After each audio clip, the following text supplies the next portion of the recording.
Welcome back to the Algebra 2 series. Today we are looking at what I consider virtually impossible conic section problems. These are conic section problems that you probably won't find in a whole lot of textbooks, and for various reasons. Let's take a look at the first one. This one shows that there's a vertical hyperbola, and it is telling us that we're trying to find the foci. And of course, if we're trying to find the foci, then we're really trying to find the c value in order to negotiate that, and of course the center. Again, here's another example, as we saw in one of our previous videos, where only one asymptote is given and a vertex. So it's rather critical that we draw this and try to draw a decent picture of it. I'll draw the line by vertex method, by intercept method. In other words, I'm going to plug in a 0 for x, and that would give me negative 1/2 for y. Plug in a 0 for y, that would give me 1 for x. And that's a quick way to graph a line, given that it is in that general form. So in this case, that gives me the line. And it shows, of course, that the slope is also equal to 1/2. That's negative a over b. If you remember from lines, negative a over b gives me the slope of our line. Well, if I know that the line has a slope of 1/2, and I also see that the point that they've given us, which is a vertex, is at 3, 3, and it is vertical, it just so happens that this problem isn't as hard as it looked, because this is the point 3, 1, and that's going to be my center. And this is a vertex right here. So that's very nice, because it helps me to see what the vertex value is, and then it also helps me to see this length right here, which is a. If the slope is 1/2, then the rise over run, which is 1/2, should be a over b. In this case, the b is the run. So we see that this a value is 2, and this b value must be 4 in order for 1/2 to equal 2 over 4. The actual rise and run in this hyperbola is 2 and 4. That's to create the box that would be used to graph this one. Here's the vertex up here again.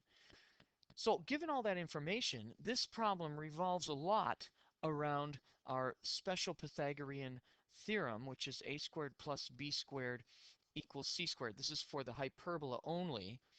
The a squared, of course, is 2 squared or 4. The b squared is 4 squared or 16. That's c squared. And so c squared is equal to 20, or c is 2 radical 5 as I reduce that radical. And of course, the foci are located above and below the center, just like the vertices are. So it's going to be up here somewhere, and there will be another one down here somewhere. So we're going to write the actual answer with plus minus notation. So let me just finish the problem here. The foci are located at, instead of 3, 1, we're going to go 3, comma, 1 plus or minus 2 radical 5. So that's going to go up and down from the center of the hyperbola. So that's the first example. Not too bad. It maybe wasn't virtually impossible, but it was virtually difficult anyway. Let's move on to the second one. This one says, find the endpoints of the lattice rectum for the ellipse having this equation. Well, in a previous video, I noted that the endpoints of the lattice rectum of an ellipse are located straight across. Let's say that there's a vertical ellipse. They're straight across from the foci. They're located here, kind of like they are with a parabola. But most textbooks don't really talk about the lattice rectum of an ellipse. What we did find, though, is that this length was b squared over a. And that is important, because then we don't need a whole lot of other information other than the b and the a. So let's see if we can work this out from the equation that we have. This is a tricky little problem. One of the things that makes it difficult is that it's not in standard form. So we're going to have to do a little algebra. Let's do that here. 13x squared. If I factor, what am I doing here? Well, if I factor the 13 out, that's better. There we go. Then I'll get a plus 2x, and I can complete the square for that one. The second one is not quite as beautiful, because that's going to be y squared minus 3y, and we know we don't prefer an odd number in there, but that's all right. We can handle it. 30 with a couple of dashes afterwards to complete the square. In this case, we get an x plus 1 squared. The 13 is still with us over here. 1 squared is 1. And don't forget, we've got to multiply the 13 by that 1, carry that to the other side. That's 13. I keep writing my 13s backwards. I'm not really sure why my brain is doing that today. Plus 13. There we go. And then the second one is y minus 3 halves squared. And that's because we always take half of that number in between and then square it to get our 9/4. Added here, multiply it by the 4, that just gives you plus 9. And when all is said and done here on the right-hand side, we get 52, which, oh, coincidentally, is the product of 13 and 4.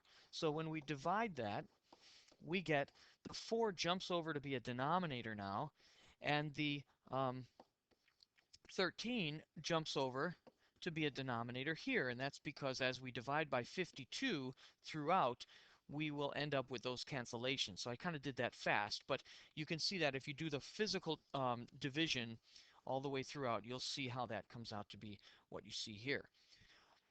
What it has given us is it has given us this value 13 and this value 4, which are critical. This is a vertical ellipse as is shown in the picture there. So that means that a squared is 13, and in this case, b squared is 4. The center is located at the point, this one here is given by the center in the equation itself, -1, comma, 3 halves. And that's given in the equation. So let's just see here now. If the center is at -1, 3 halves, then the first thing I have to do is I have to go and find my foci. And then I'll go left and right from the foci. So I have to go up and down to the foci. In order to calculate the foci, I need to write my little Pythagorean identity here. A squared is equal to b squared plus c squared. Or in this case, 13 equals 4 plus c squared. But that gives me a c squared value of 9.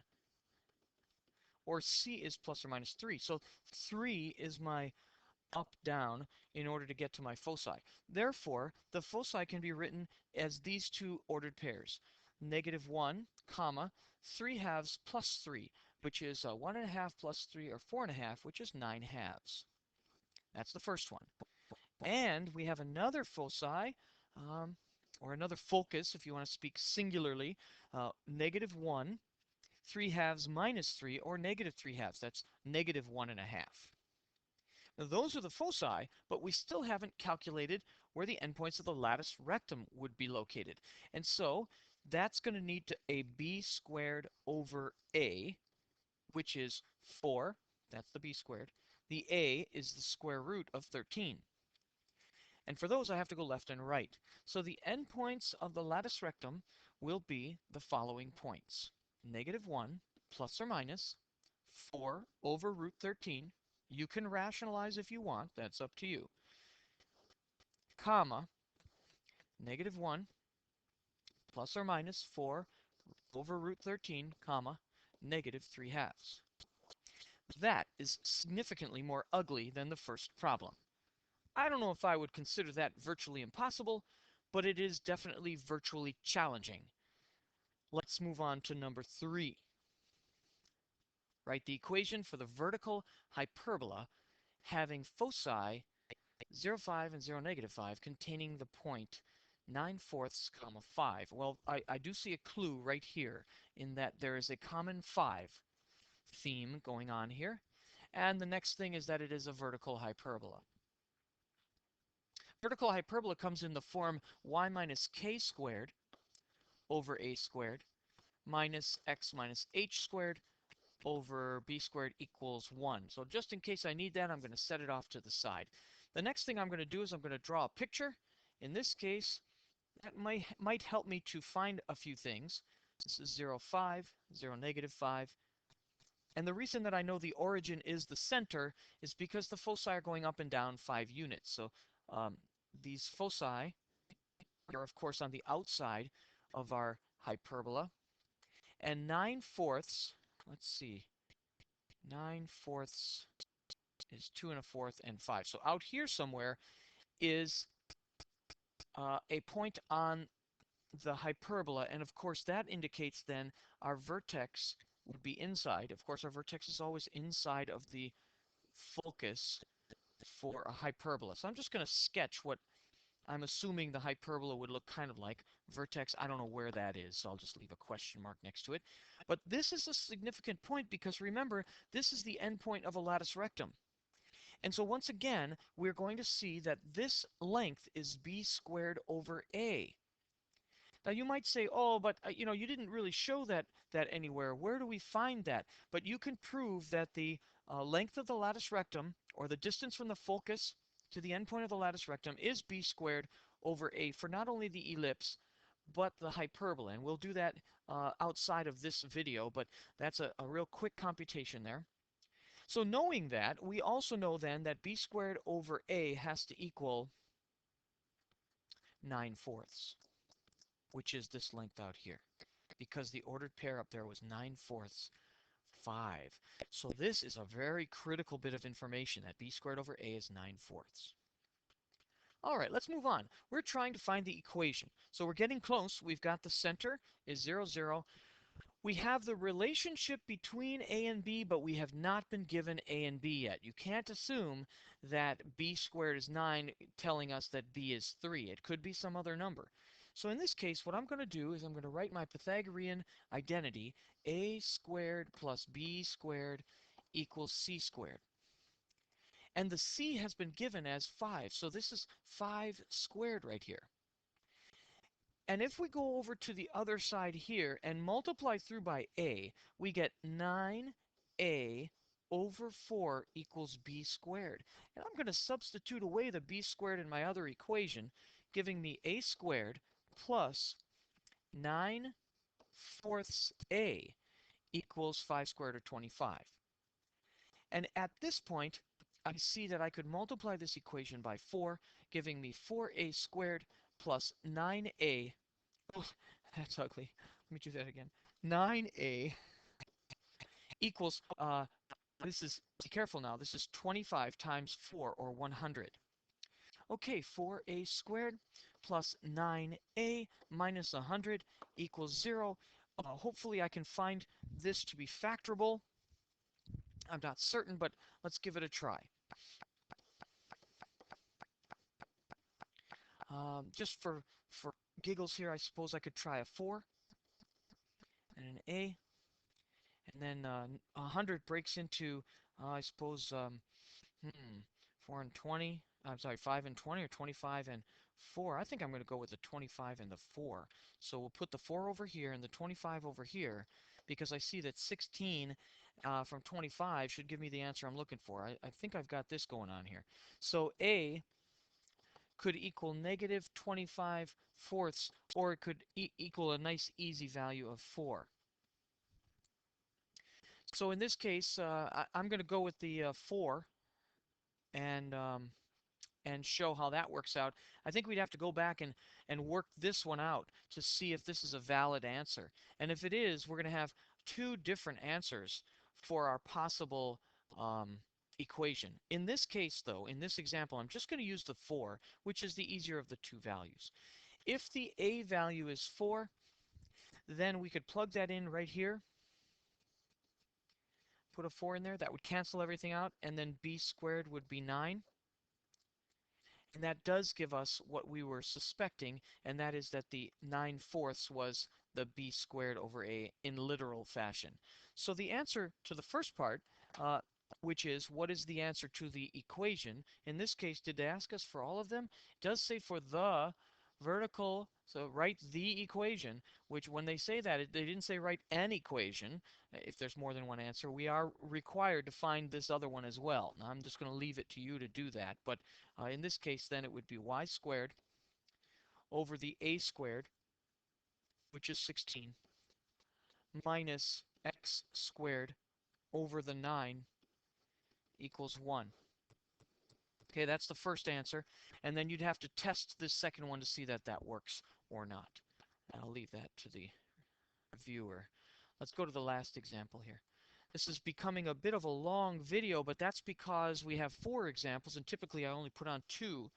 And in this case, we've got this fourth one. Write the equation for a vertical parabola with focus 7, 1 containing the point negative 5, comma 6. When we are given the focus and we are given a point, then that brings up the definition of the ellipse. So we do need to draw a picture here. We're looking for a vertical parabola. So out here at 7, 1 is the focus, and then negative 5, 6, someplace over here, is a point on a vertical parabola. If it's going to be vertical, and this is my focus over here at 7, 1, then obviously this is not a latus rectum. It's going to have to come down something like this, and the vertex would be directly below 7, 1. If that's the case, then we need to use the definition of the parabola to work this out. The definition of a parabola says that the distance from our fixed point out to a point on the parabola is equal to the distance from that point to what is considered the line, the fixed line, or the directrix. Now this is so important because if we can find the equation of this directrix, then we should be able to backtrack up to find our vertex. Now this would only be one example of this because you could have this particular parabola opening downward. It just says it's vertical. It doesn't say it opens up.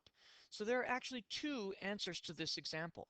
One is a parabola that opens up, and the other is a parabola that opens down. The key to this, of course, is to find the actual distance. And that can be done with the distance formula or by the Pythagorean theorem. If we come straight across here, we'll see that negative 5, positive 7 has a difference of 12. 1 and 6 has a difference of 5. And so this is a 5, 12, oh gosh, it's a 5, 12, 13 right triangle. So the distance is 13. And if we go down 13 units from this point right here, we would be at negative 5, negative 7, which means that this line is y equals negative 7. And coming back up to here, this distance has to be 8, which makes this distance 4, and we now have locked in our vertex at 7, negative 3. Not only have we locked in our vertex, we see that the a value is 4. So it says to write the equation of a vertical parabola. At first I was thinking this was a difficult problem, but it clearly can be done very quickly using that 5, 12, 13 right triangle. The 7, negative 3 is our vertex. This is vertical, so it must be of the form x minus h quantity squared equals 4a y minus k. Again, this is opening up. We also have to do the one for the opening down, but that's okay. This is x minus 7 squared, 4 times a, or 16, the a value being 4, and this is y plus 3. That's y minus a negative 3. That's one of our answers. The other answer would be found by working this upside down. Again, you just go from the point, you'd go 13 units up, and then straight across to find that point on the directrix. And I'll leave that to you. Good luck. Have fun with it. Glad I could provide some more difficult examples in this series.